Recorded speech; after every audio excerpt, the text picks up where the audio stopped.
Hello. मेरी आवाज़ आ रही है आप लोगों को?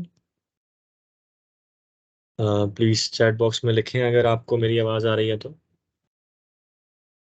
आई होप आ रही होगी। ओके, ठीक है। तो अगर बीच में आवाज़ कहीं रुके तो प्लीज़ बता दीजिएगा। इसी के साथ हम आज के सेशन की स्टार्टिंग करते हैं। आज हम बात करने वाले हैं नॉन वेजिटेरियनिज्म के बारे में, मांसाहार के बारे में, कि क्या मांसाहार सही है या शाकाहार सही है, इन दोनों में से कौन सा अच्छा है और एक साधक को किस तरह का आहार ग्रहण करना चाहिए। इन सब बातों के बारे में आज हम डिस्कस करेंगे। तो ये जो डिबेट है, मांसाहार वर्सेस शाकाहार, नॉन वेज वर्सेस वेज, ये बहुत ही पुरानी डिबेट है। ये सदियों से चली आ रही है। कुछ संप्रदाय, कुछ लोग बोलते हैं कि भाई नहीं, हमें शाकाहार ही करना चाहिए। कुछ लोग बोलते हैं कि नहीं, हम मांसाहार भी कर सकते हैं, ऐसी कोई आपत्ति नहीं है उसमें। तो आज हम निष्पक्ष होके ट्राई करेंगे डिस्कस करने का कि इन दोनों में से सही क्या है। और जो भी चीज़ें बताऊंगा मैं अपने अनुभव से बताऊंगा, तो उनके अनुसार आप अपना डिसीजन ले सकते हो कि क्या आपको मांसाहार करना है या शाकाहार। क्योंकि जब हम किसी आहार की बात कर रहे हैं तो आहार आप अपने लिए कर रहे होते हो, ठीक है। मांसाहार करने का एक तर्क ये देते हैं लोग कि मांसाहार नहीं करने का, कि आप दूसरे जीवों को हानि पहुंचा रहे हो। आप गाय को मार रहे हो, बकरी को मार रहे हो, भेड़, मुर्गी, जो भी सब मार के खाते हैं, तो उनको मार रहे हो। तो आप दूसरे जीवों पर अत्याचार कर रहे हो। पर टू बी ऑनेस्ट, आज की दुनिया में ज्यादातर लोग ऐसे हैं नहीं जिनको जीवों से कुछ खास लगाव हो। आजकल काफी ज्यादा पॉपुलेशन ऐसी है जो अपने माता पिता तक से प्यार नहीं करती, अपने दोस्तों से प्यार नहीं करती, उनको धोखा देने में ज्यादा टाइम नहीं लगता उनको। तो जो जीव उनकी स्पीशीज के नहीं है, जो अलग बोल नहीं सकते, उनसे कोई कनेक्शन नहीं है, उनसे वो सहानुभूति रखें, दया का भाव रखें, ये सोचना, ये समझना मतलब थोड़ा अजीब हो जाता है। तो इसमें क्या किया जाए? जो लोग सेंसिटिव हैं, जो लोग इतने काइंड हैं, इतने दरिया दिल हैं, वो समझ जाएंगे कि हमें दूसरे जीवों को हानि नहीं पहुंचानी चाहिए खुद के टेस्ट को अच्छा करने के लिए। एक्चुअली हो क्या रहा है भाई, हम जब कहते हैं कि हमें मांसाहार पसंद है, हम मांसाहार करना चाहिए, अलग अलग लोग उसके अलग अलग तर्क देते हैं कि मांसाहार क्यों करना चाहिए, क्योंकि उसमें प्रोटीन होता है, उसमें अच्छी डाइट होती है, उससे बॉडी बनती है, उससे माइंड शार्प रहता है, एंड वेरियस अदर थिंग्स। तो ये सब तर्क दिए जाते हैं जो मांसाहार करते हैं उनके तरफ से। तो ये तर्क कुछ हद तक सही भी हैं और कुछ हद तक सही नहीं भी हैं। अगर आप इन तर्कों का जो पीछे का मोटिवेशन है उसको देखेंगे कि ये तर्क देने का मोटिवेशन क्या है, तो मोटिवेशन ये नहीं है क्योंकि मांसाहार करने से उनको प्रोटीन मिल रहा है, या मांसाहार करने से उनको अच्छी हेल्थ मिल रही है इसलिए वो मांसाहार कर रहे हैं। नहीं, मांसाहार इसलिए किया जा रहा है क्योंकि उन्हें उसका टेस्ट पसंद आ रहा है। अब क्योंकि लोग उन पर सवाल उठा रहे हैं कि तुम भाई ये गलत कर रहे हो, इसलिए वो खुद के टेस्ट को डिफेंड करने के लिए ये सब तर्क लेके आ रहे हैं। ये हमें बात समझनी पड़ेगी। कोई भी व्यक्ति इस वजह से मांस नहीं खाएगा कि भाई उसे प्रोटीन मिल रहा है, उसे आ, मतलब अच्छे विटामिन्स मिल रहे हैं, मिनरल्स मिल रहे हैं, केवल इसलिए कोई मांस नहीं खाएगा। ये खाने की मोटिवेशन हो सकती है, पर मेन मोटिवेशन होगी कि आपको पसंद है। जैसे मान लो एक व्यक्ति है जिसको मांस का टेस्ट ही पसंद नहीं है, उसको जीवों को मारने से कोई दिक्कत नहीं है, उसको मांसाहार करने से कोई दिक्कत नहीं है, दूसरे खा रहे हैं उससे कोई दिक्कत नहीं है, एक सिनेरियो दे रहा हूँ। पर उसको मांस मांस का टेस्ट पसंद नहीं है, ठीक है।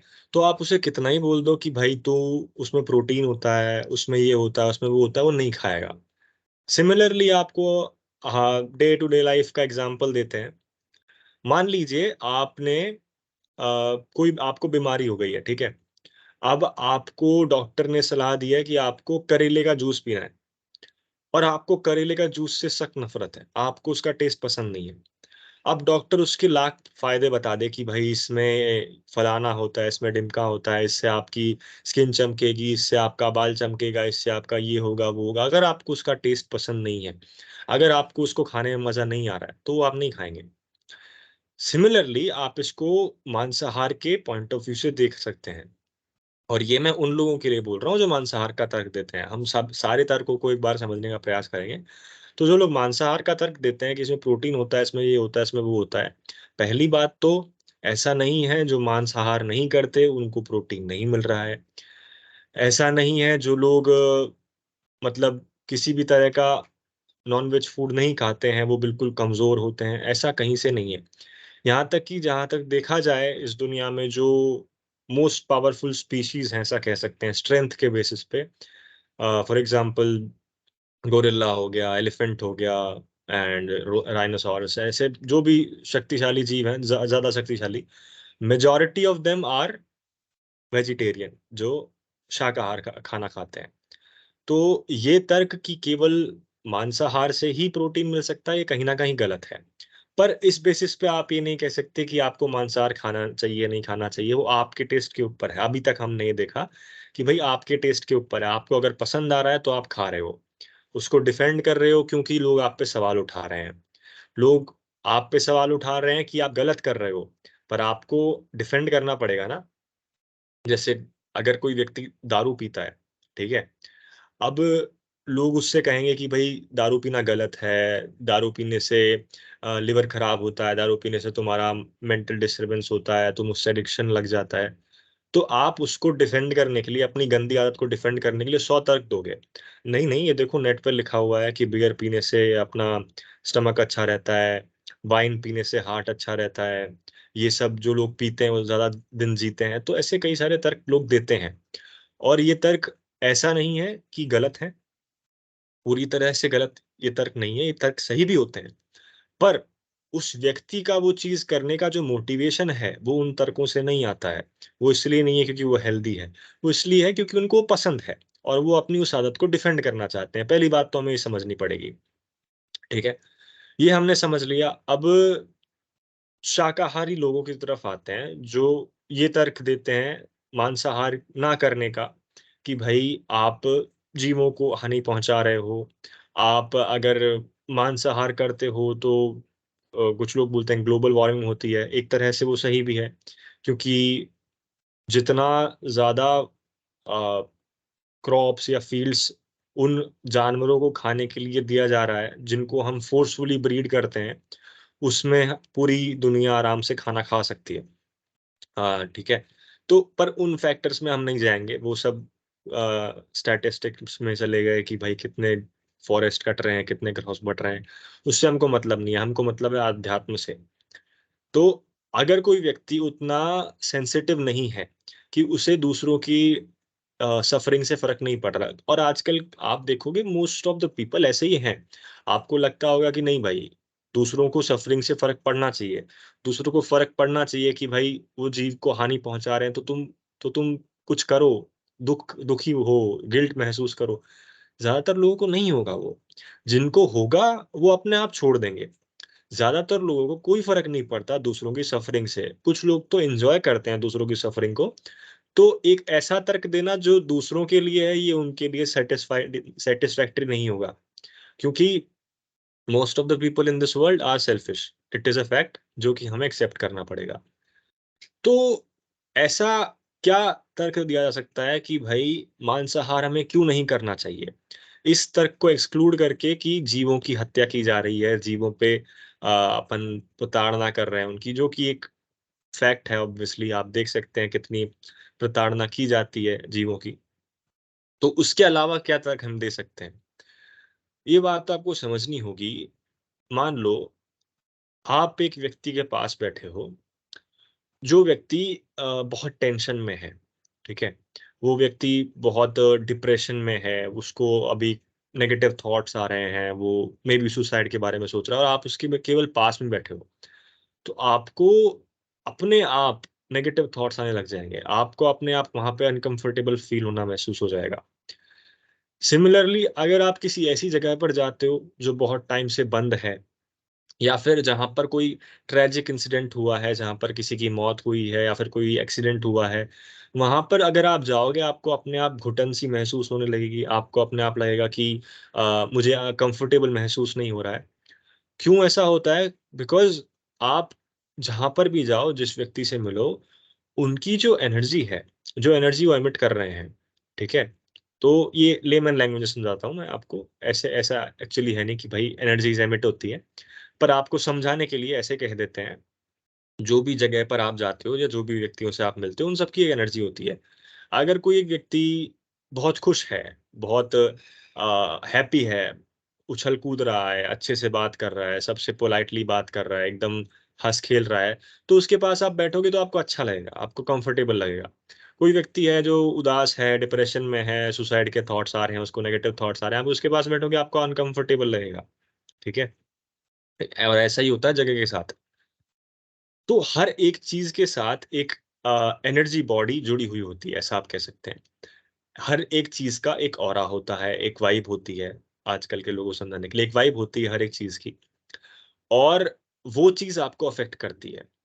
मान लो आपके पास एक ऐसी चीज़ रखी हुई है, जो कहीं न कहीं किसी न किसी ने उस चीज़ पर नेगेटिव एनर्जी डाल दी। मान लो ये ऐसी कोई चीज़ है कि हमने किसी पे डाल सकते हैं, जैसे लोग ब्लैक मैजिक करते हैं। ब्लैक मैजिक में हो क्या रहा है कि वो एनर्जी को कहीं न कहीं कनेक्ट कर देते हैं। अब ऐसा हो सकता है कि आप एक बहुत ज़्यादा नेगेटिव एनर्जी किसी एक डॉल में या किसी एक चीज़ में, किसी लोटे में या किसी नारियल में भरकर, किसी नींबू में भरकर आपको दे दी जाए और आप उसकी वजह से आपका पूरा अभी लाइफ रूइन हो रही है। आपके साथ नेगेटिव सिचुएशन होने लगेगी, आपके साथ नेगेटिव हादसे होने लगेंगे, आप बहुत परेशान रहने लगोगे, आप डिप्रेशन में चले जाओगे। तो ये सब चीज़ें होती हैं। क्यों? क्योंकि वो जो एनर्जी है वो आपको एक अच्छा इन आउटपुट नहीं दे रही है, उससे आप वो आपको रिपेल कर रही है, आपके साथ होने वाली अच्छी चीज़ों को रिपेल कर रही है। अब इसी तरह जब आप किसी ऐसे जीव को मार रहे हो और फिर उसे खा रहे हो, तो ऐसा ही कुछ प्रोसेस उसमें होता है।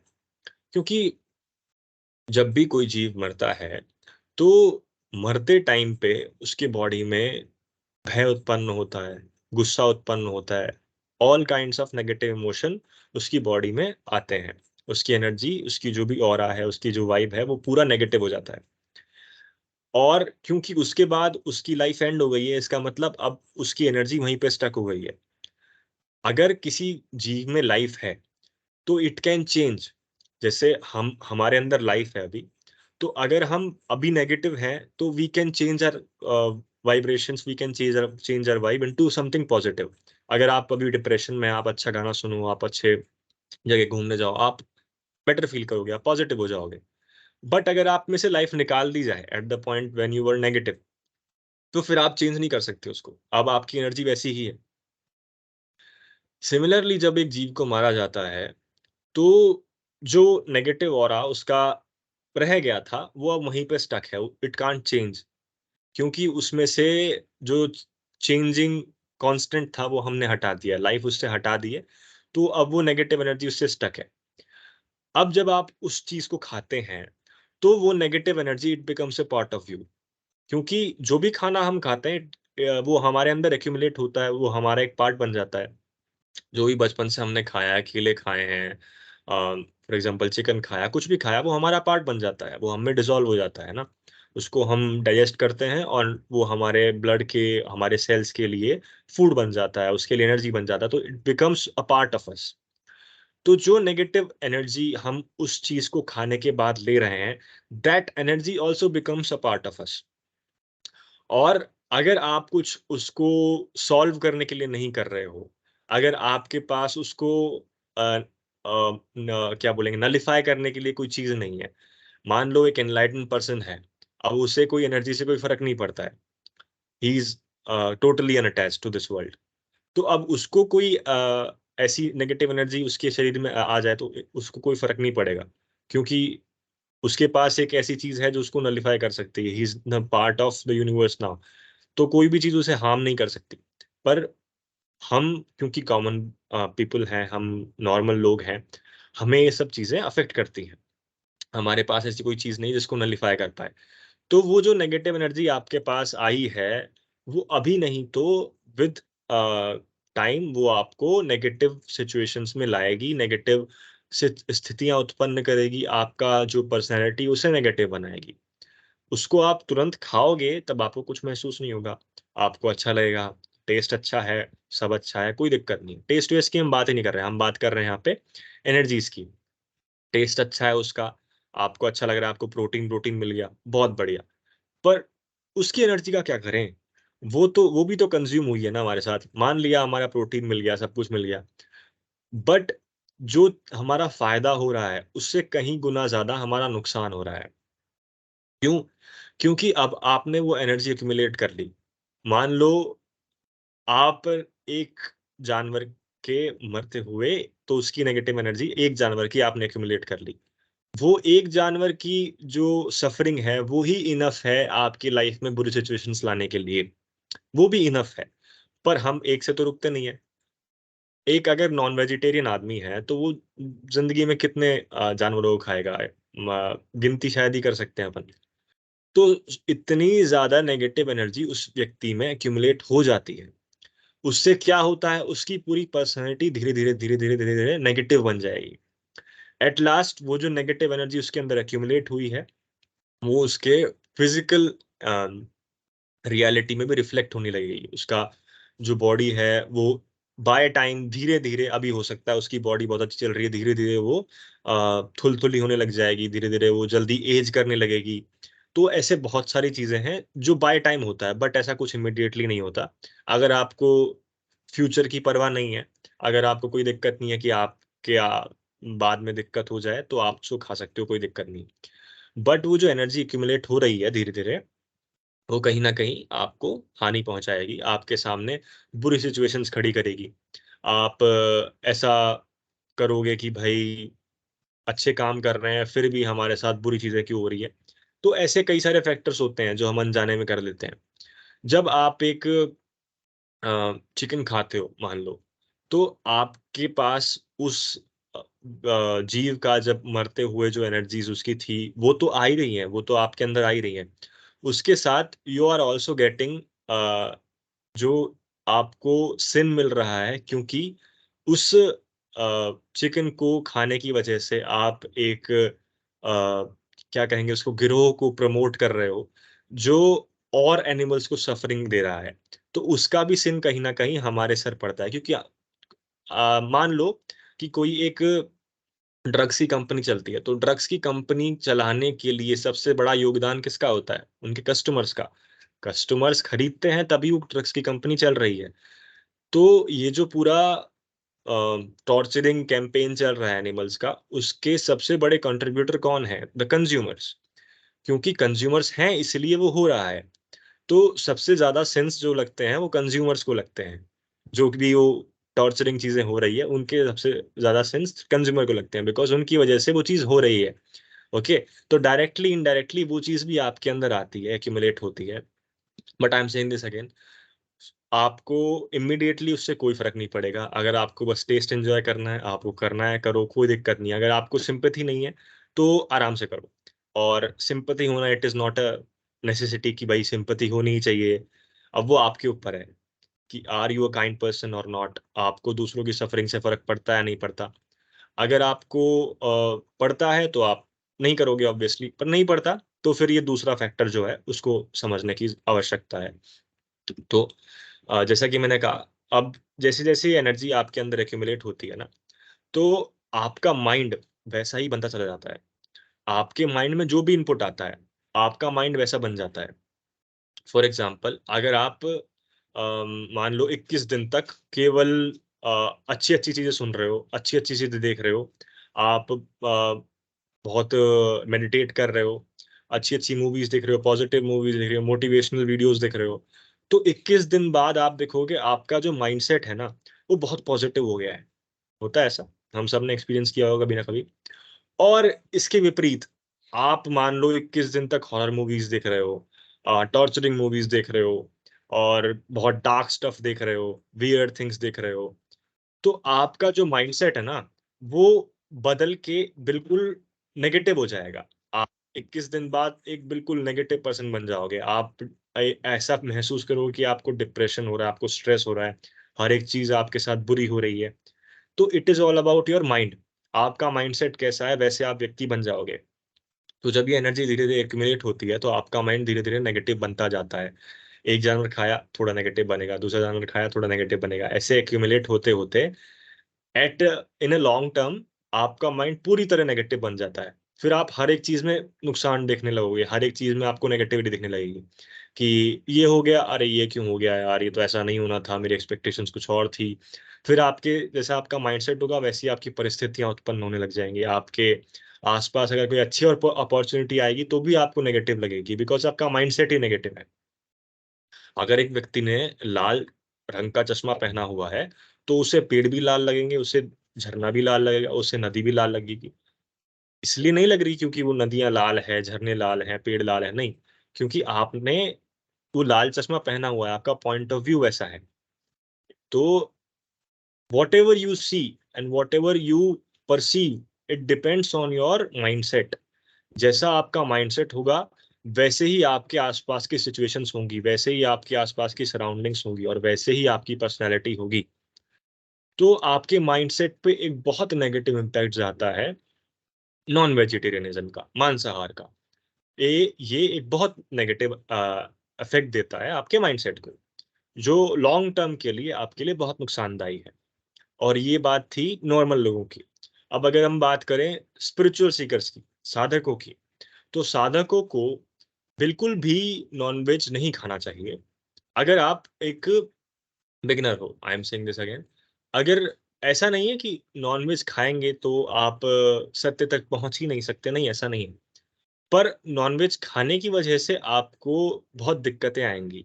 आपकी स्पिरिचुअल जर्नी में भी दिक्कतें आएँगी और आप जब आगे बढ़ोगे धीरे-धीरे तो आपके जो भी नेगेटिव एनर्जी आपने इकट्ठा करी है वो प्रत्यक्ष होने लगेगी, रिफ्लेक्ट होने लगेगी आपकी लाइफ में, आपकी फिज़िकल जो अपीयरेंस है, फिज़िकल आपके रिल्म है उसमें, आपकी बॉडी में बीमारियाँ उत्पन्न होने लगेंगी। आप बहुत ज़्यादा हो सकता है थुलथुले हो जाओ, आपके 40-50 बीमारियाँ हो जाएँ। तो ये इट इज़ पॉसिबल, पर इसका मतलब ये नहीं है कि आप सत्य तक जा नहीं सकते क्योंकि ऐसे कोई भी चीज़ नहीं है जो आपको सत्य तक जाने से रोक सकती है। अगर आपके अंदर वो सच में प्यास है तो। अगर एक व्यक्ति के हाथ-पैर सब काट दिए जाएँ, पर अगर उसमें विल है कि उसे सीढ़ियाँ चढ़नी है, तो वो कैसे भी अपने चिन से भी सीढ़ी चढ़ जाएगा। But it is all about your seriousness, it is all about your will. अगर आप में वो विल नहीं है, you are just a beginner, तो आपको ऐसी कोई भी चीज़ इकट्ठा नहीं करनी है, एक्युमुलेट नहीं करनी है, जो आपको आपकी जर्नी पे नुकसान दे। और ये जो नॉन वेजिटेरियनिज़्म है, ये आपको आपकी जर्नी पे नुकसान देगा। तो हमें जो बिगिनर्स हैं साधना में, स्पिरिचुअलिटी में, उस उनको इन सब चीज़ों से बहुत दूर रहना चाहिए। ना ही तो आपको ऐसे किसी अ, कम्युनिटी में वो करना है, क्या बोलेंगे, कोऑपरेट करना है। मतलब ना तो आपको ऐसे किसी इंडस्ट्री का कंज़्यूमर बनना है, जो इंडस्ट्री किसी भी तरह से किसी को हानि पहुँचा रही है, अगर आपको पता है तो। For example leather leather industry, अगर आपको लगता है कुछ लेदर इंडस्ट्रीज़ होती हैं, जो लोगों को मतलब जीवों को मार कर उनको उनका मीट बेचकर फिर उनका लेदर को इस्तेमाल करती हैं। तो it is also a kind of bad thing to do. तो ऐसी जो इंडस्ट्रीज़ हैं, उन सब को हमें कंट्रीब्यूट नहीं करना चाहिए। हमें उनका कंज़्यूमर नहीं बनना चाहिए। सेम गोज़ फॉर जो डेयरी इंडस्ट्री है। ये मैंने पहले भी डिस्कस किया था। अगर आप इंडस्ट्रियलाइज़्ड अ, डेयरी प्रोडक्ट्स यूज़ करते हैं, तो उनके पीछे उन जानवरों की सफ़रिंग इन्वॉल्व्ड है। अब ये उसी तरह होता है जैसे एक काव है मान लो, अब एक गाय को आपने इंडस्ट्री में कैद कर रखा है। आप वीडियोज़ देख लेना कैसे इंडस्ट्रीज़ में गाय को रखते हैं। तो आपने उसको कैद करके रखा है छोटे से केज में, उससे इंजेक्शन मिलते हैं, उसे फ़ोर्सफुली प्रेग्नेट किया जाता है। तो फिर उसका जो भी माइंडसेट होता है ना, वो आप इमेजिन कर सकते हो। एक वीडियो देखना कोई भी एक ऐसे इंडस्ट्रीज़ की, कैसे गाय को, भैंस को रखा जाता है वहाँ पे। और इमेजिन करो कि अगर आपको उस स्टेट पे रखा जाए, उस जगह पर रखा जाए, आपको इतने साल तक उसी जगह पर रखें, वैसे ट्रीट करें, तो आपका माइंडसेट कैसा होगा? आपकी पर्सनैलिटी कैसी होगी? आपका ऑरा कैसा होगा? आप महसूस करेंगे कि आप बिल्कुल नेगेटिव बन जाओगे। आपका ऑरा बिल्कुल नेगेटिव हो जाएगा। तो आपके अंदर से जो भी चीज़ निकलेगी, वो भी नेगेटिव होगी। और जो मिल्क काउस को टॉर्चर करके निकला जाता है, वॉलेंटली निकाला जाता है, ये सब चीज़ें करके निकाला जाता है, वो it is like a poison. वो आपको फ़ायदा पहुँचाने से ज़्यादा नुकसान पहुँचाएगा। आजकल ये लैक्टोज़ इंटॉलरेंस बहुत बढ़ रहा है, आजकल पेट खराब होता है लोगों का दूध पी के, फिर भी पीते हैं अच्छा लगता है। तो ये सब बीमारियाँ हो रही हैं और ये होंगी क्योंकि वो जो तरीका है दूध निकालने का, इट इज़ नॉट राइट। वो जो दूध है उसको छोड़ो, आप एक एग्ज़ाम्पल देता हूँ मैं आपको, एक पानी का ग्लास भी अगर आप गुस्से से किसी को दोगे, तो वो उसको अफ़ेक्ट करेगा। आप ये कभी ट्राई कर सकते हो, बट ना मत वैसे, बता रहा हूँ बस। अगर आप एक पानी का ग्लास, दूध का ग्लास, किसी भी चीज़ को, खाना भी बना रहे हो आप, ये आज मतलब जो दादी लोग होती हैं, उनको पता होता है कि भई खाना बनाते टाइम हमारा मूड खराब नहीं होना चाहिए। कुछ लोग भगवान के भजन बजाते हुए खाना बनाते हैं, ताकि खाना बनाते हुए आपका माइंडसेट अच्छा रहे। तो जो चीज़ आप बना रहे हो, उसमें आपकी एनर्जी इन्वॉल्व होती है, तो व उसी तरह से बनेगा। अगर आप एक नेगेटिव माइंडसेट के साथ खाना बना रहे हो, तो वो खाना किसी को बीमार करने के लिए काफ़ी होता है, ओके? तो इसी तरह जब आप गाय का दूध निकाल रहे हो, टॉर्चर करके उसको, तो वो जो दूध निकल रहा है, it is like a poison, वो आपको नुकसान पहुँचाएगा, फ़ायदा नहीं करेगा। अगर वो गाय एक मतलब फ़ार्म में रहने वाली गाय है, अच्छे से उसको रखा जा रहा है, भले ही उसको बाद में मतलब बूचर के पास दे दिया जा रहा है, पर आपका दूध अच्छा होगा। अगर आप सिम्पैथी नहीं रखते हो काउज़ के लिए, तो इसका मतलब आपका दूध अच्छा है। दूध में कोई दिक्कत नहीं है। अगर काऊ अच्छे से रह रही है और जब उसका दूध निकल रहा है, तब वो हैप्पी से आराम से अपने अ, घास चरती है, इधर-उधर घूमती है, कोई दिक्कत नहीं है उसको, तो आपका दूध अच्छा होगा, उससे आपको बहुत फ़ायदे होंगे। भले ही उसको बाद में मार दिया जाए। पर अगर आप सिम्पैथी नहीं रखते हो, तो कोई दिक्कत नहीं है। Now you can drink that milk, but industrialised milk बिल्कुल नहीं पीना चाहिए। भले ही वो टेस्टी हो, it is just like meet.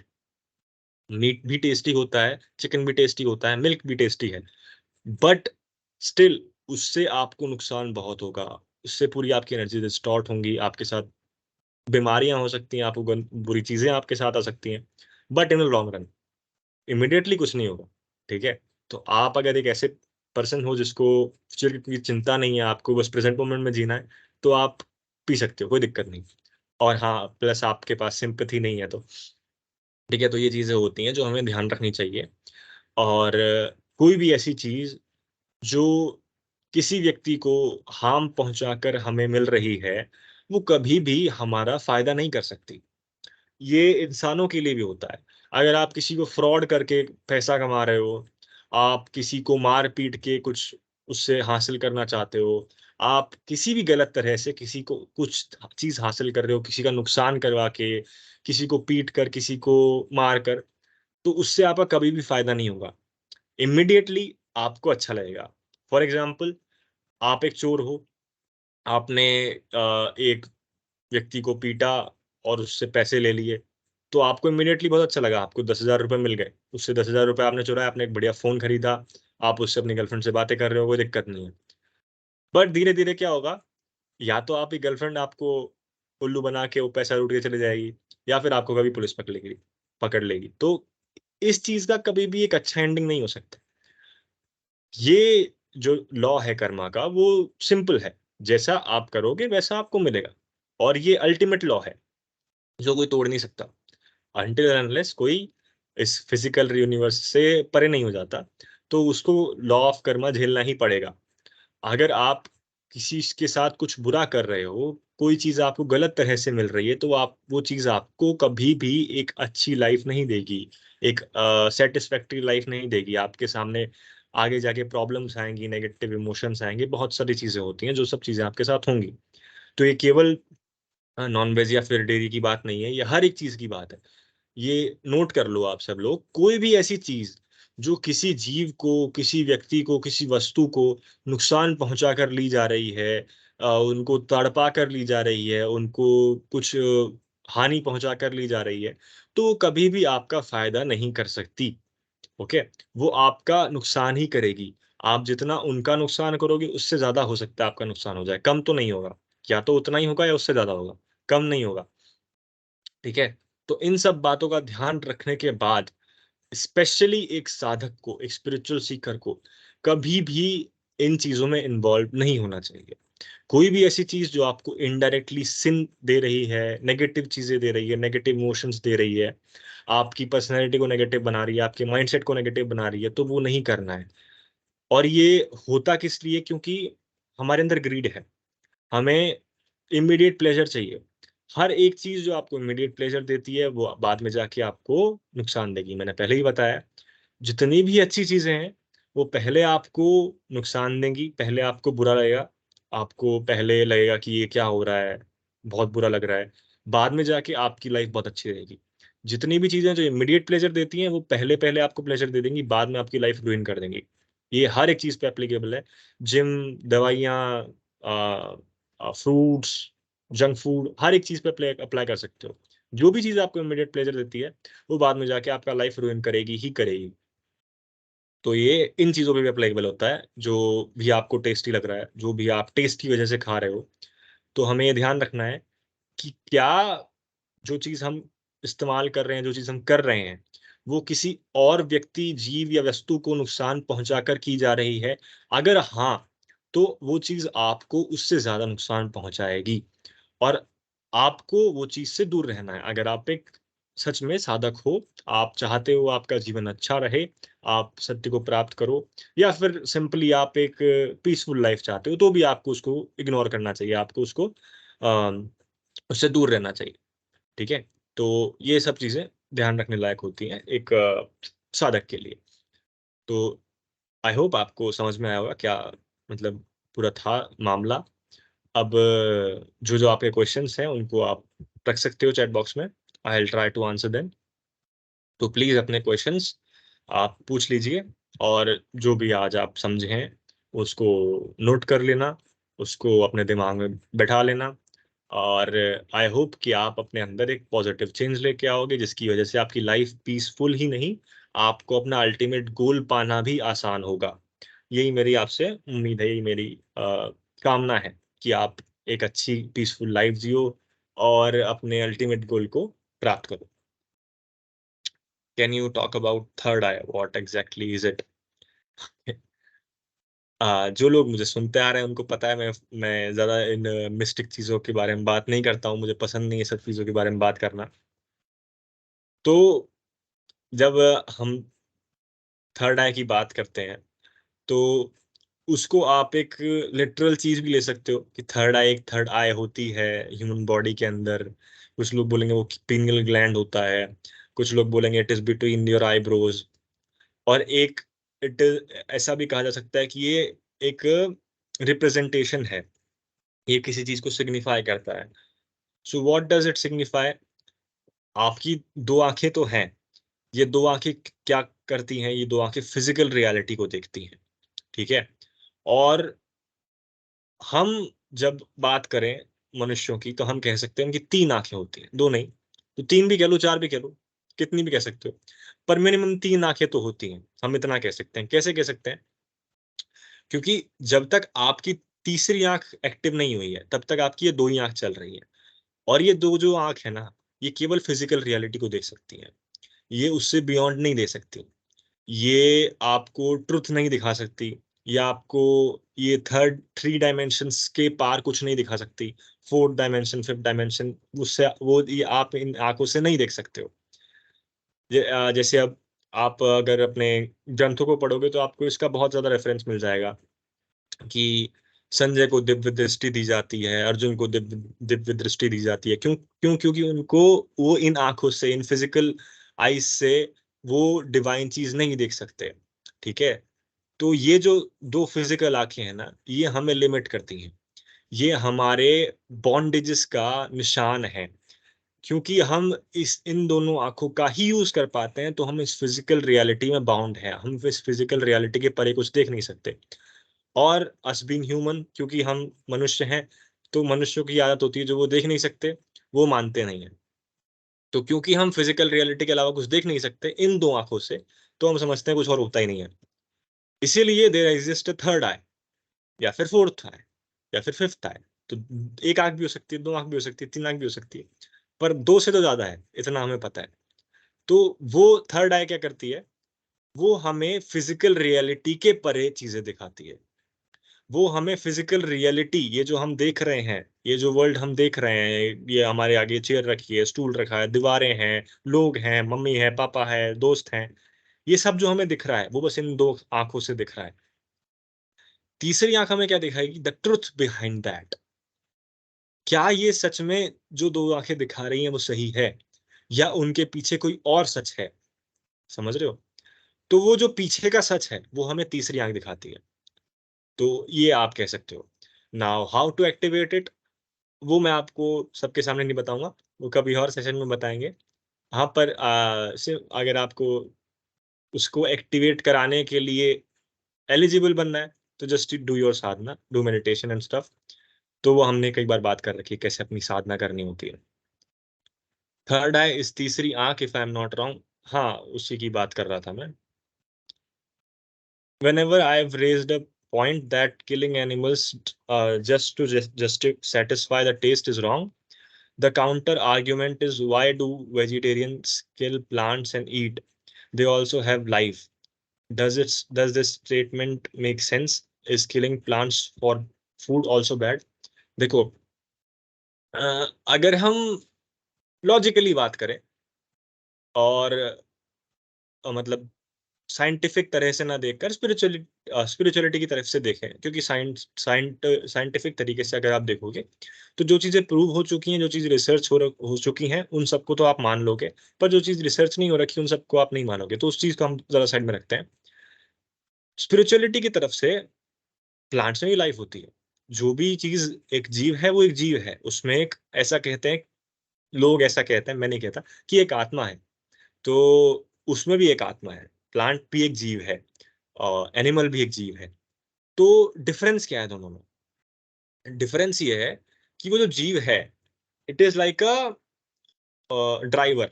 Okay, ऐसे समझो, एक रोबोट है, ठीक है, उसके अंदर एक उसका ड्राइवर बैठा है, उसको उसका जो चलाने वाला है वो बैठा है, ठीक है। तो वो जो चलाने वाला है वो हर जगह सेम है, पर वो जो रोबोट है वो अलग अलग टाइप्स के होते हैं। कुछ रोबोट चल फिर सकते हैं, सोच सकते हैं, बात कर सकते हैं, उनकी अलग अलग फंक्शनलिटीज है, वो फाइट कर सकते हैं, वो लेजर्स छोड़ सकते हैं, वो स्वॉर्ड चला सकते हैं, अलग अलग तरह के। कुछ रोबोट्स हैं जो चार पैरों पे चलते हैं, जो लेजर्स वेजर्स नहीं चला सकते, जो मतलब इतना कुछ नहीं कर सकते, ज्यादा सोच नहीं सकते, पर हाँ वो फिर भी वो अपना चार पैरों पे चलते हैं, अपना काम करते हैं, सर्वाइव करते हैं, सब कुछ करते हैं, ठीक है। एक और तरह के रोबोट्स हैं जो कुछ नहीं करते, खड़े रहते हैं, ठीक है। तो अब जो थर्ड टाइप के रोबोट है ना, उनके पास जो पेन फील करने का मैकेनिज्म है वो नहीं है, ठीक है। जितना कॉम्प्लेक्सिटी में आप बढ़ोगे, जितना अच्छा आपका रोबोट है, उतना ज्यादा पेन आपको फील होगा। It is normal. जैसे आप देखोगे ह्यूमन बींग्स में, ऐसा कह सकते हैं कि सबसे ज्यादा डेवलप्ड नर्वस सिस्टम होता है। तो सबसे ज्यादा पेन फील कौन करेगा? एक ह्यूमन बींग। सबसे ज्यादा सफरिंग फील कौन करेगा? एक ह्यूमन बींग। उससे कम कौन करेगा? एक एनिमल, ठीक है। ऐसा आप एनिमल को भी उतना तेज हिट करो, ह्यूमन बीइंग को भी उतना तेज हिट करो, ह्यूमन बीइंग ज्यादा तड़पेगा, एनिमल कम तड़पेगा। उतना तो नहीं तड़पेगा, तो बेचारा वो भी, उसके पास भी एक नर्वस सिस्टम है बहुत अच्छा, या उसके पास एक ब्रेन है, पूरी नर्व्स का ऐसा है, या आप बायोलॉजी में पढ़ सकते हो, कोई दिक्कत नहीं है। तो वो नर्व्स जितनी ज्यादा होंगी उतनी ज्यादा अपना, जितना डेवलप्ड अपना नर्वस सिस्टम होगा उतना ज्यादा आपको पेन फील होगा, उतना ज्यादा आपको सफरिंग फील होगी, उतना ज्यादा आप फील करोगे, उतना ज्यादा आप रिस्पॉन्ड करोगे अपने एनवायरनमेंट को। तो एनिमल्स और ह्यूमन बींग्स अपने एनवायरनमेंट पे बहुत ज्यादा रिस्पॉन्ड करते हैं, क्योंकि उनका एक बहुत कॉम्प्लेक्स नर्वस सिस्टम है। और in the on the other hand, plants के पास उतना एडवांस नर्वस सिस्टम नहीं है। इट इज ट्रू, उनके पास एक ब्रेन नहीं है, उनके पास नर्व्स नहीं है, बट स्टिल अगर आप उनको कुछ करोगे तो दे विल फील पेन, क्योंकि वो जीव है, ठीक है। तो आप कुछ करोगे तो they will feel pain, but वो पेन की इंटेंसिटी क्या होगी, वो पेन की क्वांटिटी क्या होगी, वो पेन किस तरह का होगा, वो उतना इंटेंसिटी में नहीं होगा जितना एक व्यक्ति फील करेगा, जितना एक जानवर फील करेगा, ठीक है? तो इसका मतलब क्या है, हम मार दें उनको और कुछ कर नहीं सकते। It is true, it is a hard fact कि अगर आपको जीना है, तो आपको दूसरे जीवों के लाश के ऊपर से जीना पड़ेगा। It is a hard fact. तो हम क्या कर सकते हैं? हम ये कर सकते हैं कि जिसको हम मारने का चूज़ कर रहे हैं, वो ज़्यादा ना तड़पे, वो ज़्यादा ना, मतलब ज़्यादा दिक्कत ना हो उसे, ठीक है?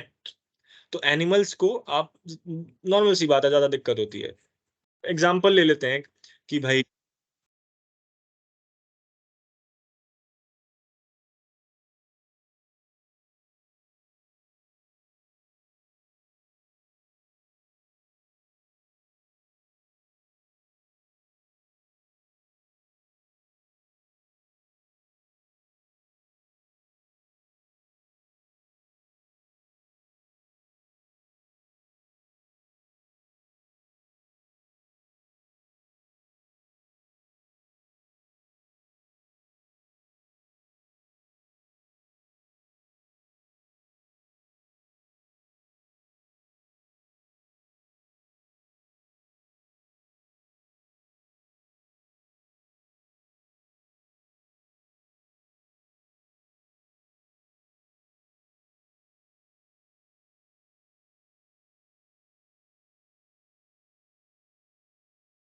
कैमरा ऑन ही किया हूँ, अभी बंद किया है मैंने।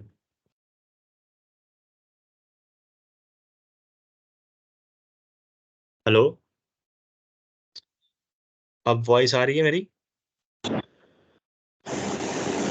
हेलो? हाँ भाई। Okay, okay, thank you. चलिए, तो मैं कहाँ था, मैं भूल गया। हाँ, तो प्लांट्स के पास उतना कॉम्प्लेक्स नर्वस सिस्टम नहीं होता है, तो वो उतना ज़्यादा पेन नहीं फ़ील करेंगे। But we have to do something, हमें सर्वाइव करने के लिए कुछ करना पड़ेगा, तो हम लेसर इवल को चूज़ करते हैं। हमें हर बार लेसर इवल को चूज़ करना पड़ेगा, हर बार। हम ग्रेटर इवल को चूज़ नहीं कर सकते। अगर आपको ऑप्शन दी जाए कि क्या आप अपने बच्चे को मारेंगे या फिर आप एक बिल्ली को मारेंगे, ऑब्वियसली आप बिल्ली को मारना चूज़ करेंगे। आपको ऑप्शन दी जाए, क्या आप एक कुत्ते को मारेंगे या फिर आप एक गुलाब के पौधे को उखाड़ेंगे, तो आपको ऑब्वियसली गुलाब के पौधे को ही चूज़ करना चाहिए, अगर आप एक अ, अच्छे व्यक्ति हो तो। नहीं तो आप कुत्ते को मार रहे हो तो लोग आपको मार सकते हैं। तो it is about common sense. ये देखो, ये तर्क दिए जाते हैं। जैसा कि मैंने आपको कहा, इन तर्कों के पीछे एक ही मोटिवेशन है, उनको पसंद है वो खाना, तो वो उसको डिफेंड करने के लिए आपको तर्क देंगे। ये लोग उन शराबियों जैसे हैं जो अपनी शराब की आदत को डिफेंड कर रहे हैं बस। तो उनको समझाना भी मैं तो टाइम वेस्ट समझता हूँ। जो लोग समझना नहीं चाहते वो आपकी बात नहीं समझेंगे। देखो, कुछ लोग ऐसे होते हैं ना, जो अपने बिलीफ्स के आगे एक दीवार बना के खड़े हो जाते हैं। ऐसे लोगों के पास आप जाके कितना भी बोल लो, कितना भी समझा लो, वो आपकी बात नहीं समझेंगे। वो बस अपनी बिलीफ्स को डिफेंड करते रहेंगे। चाहे आपको उनको पूरा एक्सपोज़ कर दो, फिर भी वो अपने बिलीव्स को डिफेंड करते रहेंगे। हाँ, ऐसे लोग होते हैं और ये लोग मेजॉरिटी में होते हैं। तो हमें ऐसे लोगों से बहस करने से बचना चाहिए। मैं हमेशा कहता हूँ, बहस बिल्कुल नहीं करनी चाहिए। अगर कोई व्यक्ति समझना चाहता है, तो उसे समझाओ। नहीं समझना चाहता, हाथ जोड़ के आगे बढ़ो। या तो आपका टाइम ज़्यादा फालतू है, या आप बिल्कुल नल्ले हो, या फिर वो व्यक्ति जो है, उसकी जो एप्रिसिएशन है या उसका जो एक्सेप्टेंस है, वो आपके लिए बहुत ज़्यादा बड़ा है कि भाई ये अगर नहीं माना तो मेरा ज़िंदगी खराब हो जाएगी। तो अगर इन तीनों में से कुछ नहीं है तो छोड़ो, आगे बढ़ो, कोई दिक्कत नहीं है। Okay, any more questions? अच्छा है। Eating animals causes more harm to plants. कुछ किलो मांस बनाने के लिए उसका more than double triple plants खिलाया जाता है उस एलिमेंट एनिमल को। So if really so called plant lover, तो आपको नहीं खाना चाहिए। बिल्कुल राइट है, क्योंकि पहली बात तो, जो जिन जानवरों को खाया जा रहा है, वो नेचुरली बॉर्न नहीं है। उनको फोर्सफुली बॉर्न किया जाता है, उनको फोर्सफुली ब्रीड किया जाता है। ऐसा नहीं है कि भाई आप मुर्गियों को छोड़ दोगे तो वो करोड़ों मुर्गियाँ पैदा कर देगी, नहीं। उनको 2-3 बच्चे अपने पैदा करने हैं, वो ज़्यादा से ज़्यादा नहीं करते। हम ह्यूमन्स, क्योंकि हमें उन मुर्गियों को खाना है, तो हम फ़ोर्सफुली उनकी ब्रीडिंग कराते हैं। हम ज़बरदस्ती उनसे इंजेक्शन दे के अंडे निकलवाते हैं। एक मुर्गी जितने अंडे देती है उससे कई ज़्यादा अंडे हम निकलवाते हैं क्योंकि हमको खाना है। इंसान बहुत ज़्यादा शातिर है इन चीज़ों में, अगर उसको किसी चीज़ में बस कुछ लाइकिंग आ रही है, कुछ पसंद है उसको, तो वो उसको लेने के लिए कुछ भी कर देगा, कुछ भी। अगर उसको किसी चीज़ में मुनाफ़ा मिल रहा है या कोई चीज़ उसको पसंद है, तो मनुष्य ऐसे जीव हैं, जो उस चीज़ को पाने के लिए कुछ भी कर सकते हैं। उनको दूसरों की सफ़रिंग से कोई मतलब नहीं है, उनको किसी और के प्यार से कोई मतलब नहीं है, किसी और के एप्रिसिएशन से कोई मतलब नहीं है। They just want their profit and their desires fulfilled. तो इट इज़ अ फैक्ट, ये मैं आपको पहले से बोलते आ रहा हूँ और ये चीज़ हमें बदलनी चाहिए। ऐसे हमें नहीं होना चाहिए। हमें एक संवेदनशील व्यक्ति बनना चाहिए, काइंड पर्सन बनना चाहिए, हमें एक सेंसिटिव पर्सन बनना चाहिए। तो उस हिसाब से हमें ये सब चीज़ें नहीं करनी चाहिए। क्योंकि हम जितने जानवरों को मारते हैं एक दिन में, उतने शायद इंसान भी नहीं मरते होंगे 10 साल, 20 साल में। तो it is a very big number और हम फ़ोर्सफुली उनको पैदा करते हैं और फ़ोर्सफुली उनको मार भी देते हैं। ये तो मतलब बहुत ही ज़्यादा क्रूअल क्रूअल चीज़ है कि सोचो आपके माता-पिता आपको पैदा कर दें ज़बरदस्ती, फिर बोलें, "चल बेटा अब तू 5 साल का हो गया, अब मैं तुझे मारूँगा।" बोले, "क्यों मारना है?" बोलेंगे, "हमने तुझे पैदा करने के लिए मतलब मारने के लिए पैदा किया था।" तो ये तो उस बच्चे का पूरा जो लाइफ़ है वो डिस्टॉर्ट हो जाएगी, वो पागल हो जाएगा, भई क्या है ये?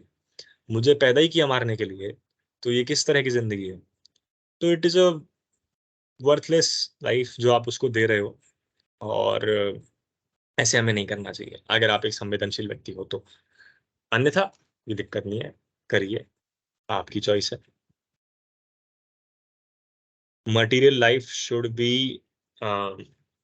plan it or live spontaneously. As I already told you, मैंने आपको बहुत बार कह रखा है कि लिव इन द प्रेज़ेंट, ठीक है? पर अगर कुछ प्लान आपको करना है, तो उसको प्लान कीजिए, बट इमेजिन मत कीजिए।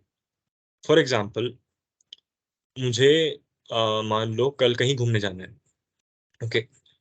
पर मैं प्रेज़ेंट में लिव करता हूँ। मैंने डिसाइड किया कल मुझे कहीं घूमने जाना है, but I am living in the present. तो मैं कल कैसे जाऊँगा, किस चीज़ से जाऊँगा, कहाँ पर मुझे उतरना है, कौन से स्टॉप पे मुझे बस पकड़नी है, वो सब मैं प्लान करके रखूँगा ताकि मैं उस टाइम पे लेट ना हो जाऊँ, ताकि मेरा फ्यूचर डिस्टॉर्ट ना हो जाए। पर इसका मतलब मैं ये नहीं है, हाँ, कल मैं उधर जाऊँगा, फिर मैं वहाँ से इधर जाऊँगा, फिर मैं चाय पीऊँगा, फिर मैं घूमूँगा, फिर मैं उसको इमेजिन नहीं करना चाहता। अगर आप उसको इमेजिन करने लग जाओगे मतलब आप अब फ्यूचर में हो, you are not in the present right now. तो आपको प्रेज़ेंट में रहना है। यू जस्ट लिव स्पॉन्टेनियसली, जो चीज़ आ रही है उसको आने दो, लिव विद इट। बट इसका मतलब ये नहीं है कि आप प्लान नहीं कर सकते, आप सोच नहीं सकते, आप काम नहीं कर सकते। Use your mind as a tool. आप पास्ट और फ्यूचर में वंडर मत करो, इमेजिन मत करो, मेमोरीज़ को बस देखते मत रहो। पास्ट मेमोरीज़ को कुछ लोग देखते रहते हैं, कुछ लोग फ्यूचर को इमेजिन करते रहते हैं। No, don't do either of them. बस अपने प्रेज़ेंट में जियो, ठीक है? That is the right way to live. Buddha renounced his kingdom, but he was dependent on society for food. Isn't that wrong? There's nothing wrong in it.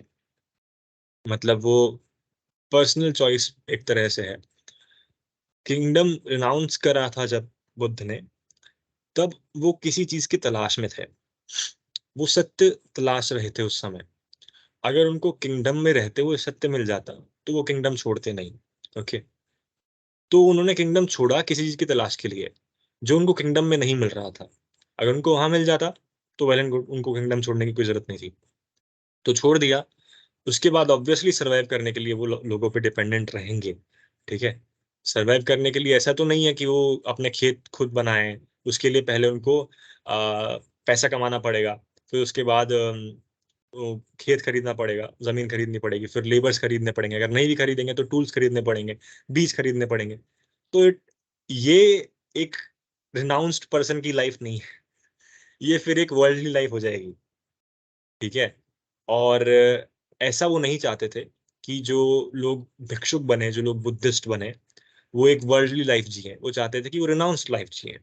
वो जितना कम हो सके उतना उनका उनका माया में इन्वॉल्वमेंट उतना कम हो। तो ये सब चीजें वो दूसरों पे सौंप देते हैं कि भाई आप हमें भिक्षा दें, अगर नहीं भी मिल रही तो कोई बात नहीं, मिल रही है तो और अच्छी बात है। तो इट इज अ मोर वैरागी type of living. Okay, any more questions?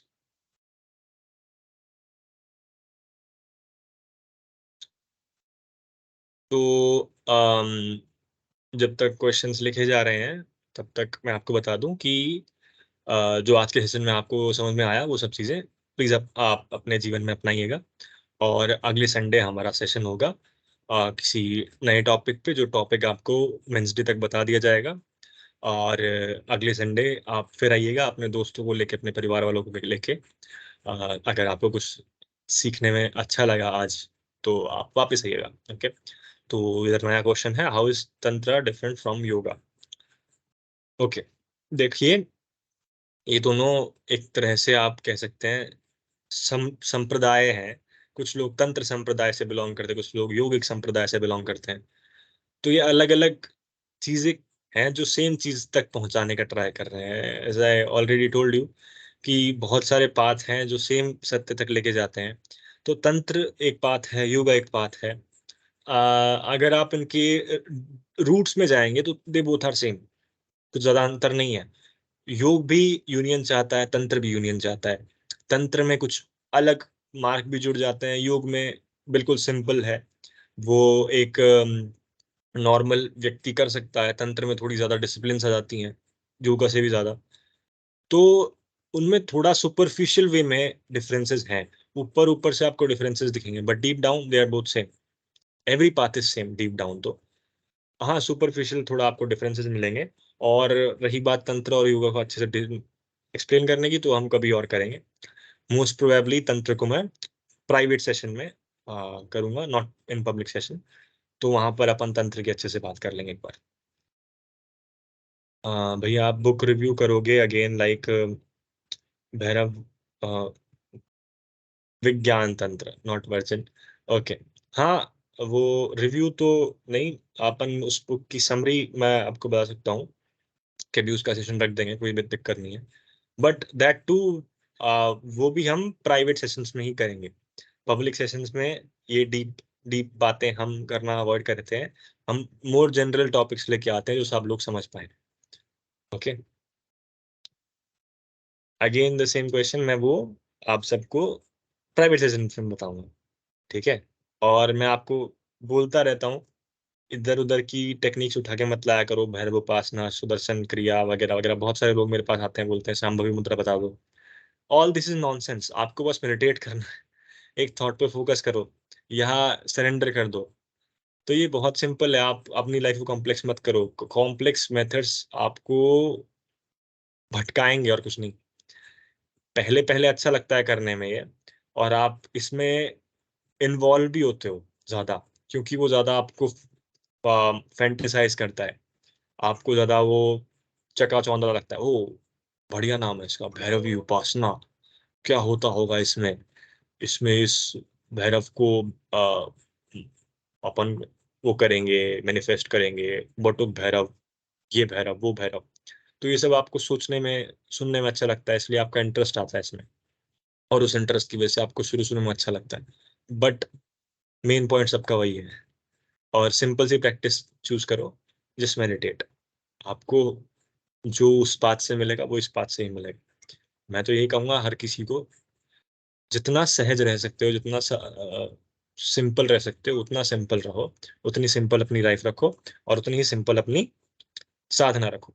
जितने कॉम्प्लेक्स आप अपनी लाइफ और अपनी साधना करोगे, उतना ही ज्यादा आप कंफ्यूज होगे, उतना ही ज्यादा आप भटकोगे, उतना ज्यादा आप गलत राह पे जाने का चांसेस बढ़ जाता है। ओके, अगर और कोई क्वेश्चन नहीं है तो हम इस मीटिंग को यहीं पर एंड करेंगे। अगर किसी का कोई क्वेश्चन है तो फटाफट लिख दीजिए। कुछ ही मिनट में हम इस मीटिंग को एंड करेंगे। Okay, Sachin is typing.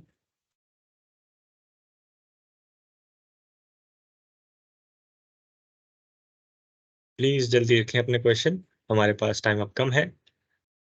अगर क्वेश्चंस ओवर हो गए हैं तो आप बता दीजिए। Any books you recommend, would like to recommend? मैंने पिछले ही सेशन में बताया था कि केवल एक ही बुक चूज़ करो, उसको पढ़ो अच्छे से। अगर सचिन आपने देखी नहीं है तो पिछली प्राइवेट मीटिंग प्लीज़ जल्दी देखिए, उसमें आपको समझ में आएगा। You don't need book recommendations. कोई बुक पढ़ सकते हो यार, कोई एक बुक ले लो, सब बुक में वही लिखा हुआ है। उपनिषद ले लो, भगवद गीता ले लो, गुरु ग्रंथ साहिब ले लो, कोई भी ले लो, सब में वही लिखा हुआ है। क्यों आपको फालतू में अपना दिमाग कॉम्प्लेक्स करना है? ठीक है? तो आप प्राइवेट सेशन देख लेना पिछले दिन का, कल का मतलब। तो इसी के साथ हम इस मीटिंग को यहीं पे एंड करते हैं। आई होप आपको सेशन में आज का सब कुछ समझ में आया होगा और उसकी वजह से आप अपने जीवन में कुछ बदलाव लाएँगे। तो इसी के साथ हम अगली बार मिलेंगे अगले संडे को। तब तक के लिए हरि ओम, हरे कृष्णा एंड बाय बाय।